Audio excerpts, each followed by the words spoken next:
नमस्कार, मैं अमित और आप देख रहे हैं आंखें न्यूज 24। तेजस्वी यादव के द्वारा घोषणा किए जाने पर चिराग पासवान ने प्रतिक्रिया देते हुए कहा कि पहले सरकार में आ जाएं तो आपसी झगड़ा खत्म तो कर लें। पहले जिस तरह से लड़ाई महागठबंधन में चल रहा है, इनको ऐसा अभी भी लगता है कि सत्ता में आएंगे। मुंगेरी लाल के हसीन सपने देख रहे हैं, सपने देखने का काम कर रहे हैं। आज इतने दिनों के बाद इनको याद आया बिहार में चुनाव चल रहा है। मीडिया को संबोधित कर रहे कहाँ थे?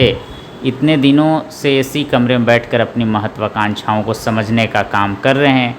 पहले सरकार में तो आ जाए प्रभु, आपसी मतभेद तो इनके खत्म हो।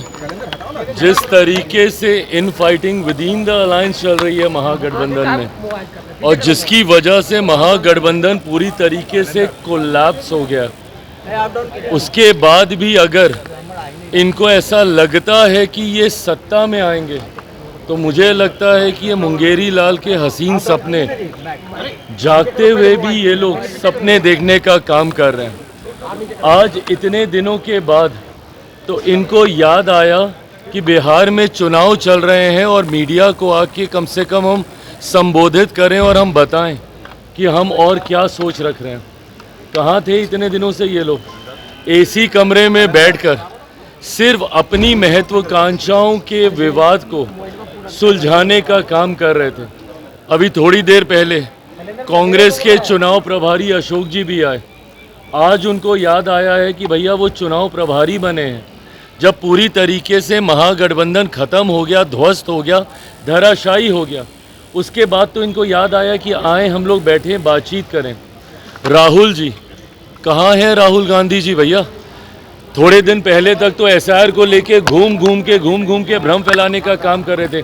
क्या ये नैतिक जिम्मेदारी इन दो घटक दलों के नेताओं की नहीं बनती थी, तेजस्वी जी और राहुल जी की नहीं बनती थी कि भैया बैठे और मैच्योरिटी के साथ जितने घटक दलों के बीच में विवाद चल रहा है उसको हम सुलझाने का काम करें?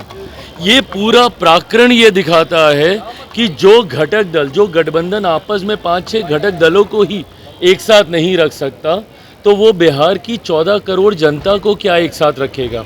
हकीकत है महागठबंधन समाप्त है जब आप एक दूसरे के सामने ही आपने प्रत्याशी उतार दिए।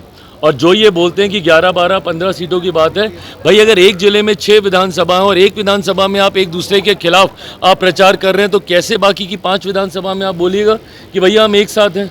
वो जिला अध्यक्ष एक विधानसभा में जाके दूसरे दल के नेता को कोसेगा और बाकी 5 विधानसभा में उनका साथ देगा? ऐसा नहीं होता है भैया राजनीति में। इन लोगों को या तो गठबंधन बनाना नहीं आता, या संभालना नहीं आता, या निभाना नहीं आता। जो भी हो, बिहार की जनता ये समझ चुकी है कि बिहार इनके हाथ में तो कम से कम नहीं सौंपा जाएगा। जो गठबंधन को नहीं संभाल सकता वो बिहार नहीं संभाल सकता। राहुल गांधी जलेबी तो वहाँ पे भी जाके बांट रहे थे भैया। हरियाणा में क्या हुआ? हरियाणा के चुनाव के वक्त भी तो जलेबी खाने का ही ना काम कर रहे थे। तो जब उस वक्त उनको वो जलेबी हजम नहीं हुई, तो आज यहाँ पे छानने के बाद भी क्या होगा? जो परिणाम हरियाणा में हुआ है, कांग्रेस जैसे वहाँ पे मुंह के बल गिरी है, वैसे ही यहाँ पे महागठबंधन का भी हर्ष होगा। सिर्फ 14 नवंबर तक का इंतजार करना पड़ेगा। कहते हैं कि बिहार में राहुल गांधी के नेतृत्व में चुनाव लड़ा जाए, तेजस्वी के नेतृत्व में जो बात चल रही है। तो अब ये बताइए, ये कहाँ की एकता महागठबंधन के भीतर?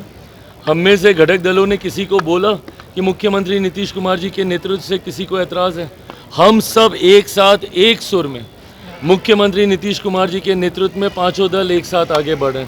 5 दलों के बीच में सीटों की संख्या का बंटवारा, सीटों का चयन, प्रत्याशियों का नामांकन, प्रचार में उतरे हुए हैं भाई हम लोग। जो नेता प्रतिपक्ष मुख्यमंत्री नीतीश कुमार जी के स्वास्थ्य को लेकर तरह तरह की बातें करते हैं, भैया वो व्यक्ति प्रचार कर रहे हैं। आप क्या कर रहे हैं? इसी कमरे से अभी तक निकलने का आपको फुर्सत नहीं मिला। अभी तक इनमें से कोई प्रचार में नहीं उतरा, जबकि सारे नामांकन पूरी तरीके से समाप्त हो चुके हैं। ये तो गंभीरता दर्शाता है इनकी चुनाव को लेकर। चुनाव से बाहर चले गए। अगर आप फ्रंट से लीड ही नहीं कर सकते, तो गठबंधन आप पे, संगठन आप पे विश्वास क्यों करेगा? प्रशांत जी का ये फैसला कहीं ना कहीं उनके अपने समर्थक कार्यकर्ताओं के मनोबल को तोड़ता है। आंखें जो आपका चैनल है, उसके लिए और उसके दर्शकों के लिए 2 लाइन की हम शुभकामनाएं अपने ढंग से देते हैं। आप सब में मिठास घुल जाए बांसुरी और बीन की तरह, और लोग आपको भी प्यार करने लगे वैक्सीन की तरह। हंसते रहें, मुस्कुराते रहें और देखते रहें आंखें न्यूज 24। अगर आपने अभी तक हमारे चैनल को सब्सक्राइब नहीं किया है तो हमारे चैनल को जल्द से जल्द सब्सक्राइब करें, लाइक करें, शेयर करें। राजधानी पटना में कई वर्षों से शिक्षा में उत्कृष्ट योगदान दे रहा है Lohia Nagar Mount Carmel High School Kankarbagh Patna. यह नर्सरी से कक्षा 12वीं तक की होती है पढ़ाई। 10वीं और 12वीं बोर्ड परीक्षा में 100% अंक का रिकॉर्ड। एक ऐसा स्कूल जहां पठन पाठन के साथ साथ बच्चों के संपूर्ण विकास का रखा जाता है ख्याल। खेलकूद, सांस्कृतिक गतिविधि, मैथ ओलंपियाड, साइंस ओलंपियाड और बहुत कुछ। आज ही कराए नामांकन की प्रक्रिया जारी है। संपर्क करें DS/16 Gayatri Mandir road, housing board colony east, Indira Nagar, Kankarbagh, Lohia Nagar, Patna. हमारा पिन कोड है 800020। पटना में कई वर्षों से शिक्षा में अहम योगदान दे रहा है Gyansthali high school Alamganj Patna city, जहां 10वीं और 12वीं की बोर्ड परीक्षाओं में 100% अंक प्राप्त कर रहे हैं बच्चे। एक ऐसा स्कूल जहां न केवल होती है पढ़ाई बल्कि साथ ही साथ होती है कल्चरल एक्टिविटी, स्पोर्ट्स एक्टिविटी से जुड़े गेम्स, मैथ ओलंपियाड से लेकर साइंस ओलंपियाड, जहां बच्चों के लिए स्कूल कैंपस अत्याधुनिक सुविधाओं से लैस, छोटे बच्चों के लिए वाहन और ट्रांसपोर्ट की विशेष सुविधा। तो देर किस बात की, आज ही कराएं अपना नामांकन Gyansthali high school Alamganj Patna city में, जहां नामांकन की प्रक्रिया जारी है। संपर्क करें पुलिस चौकी Alamganj main road near Alamganj थाना, पटना, बिहार 800007।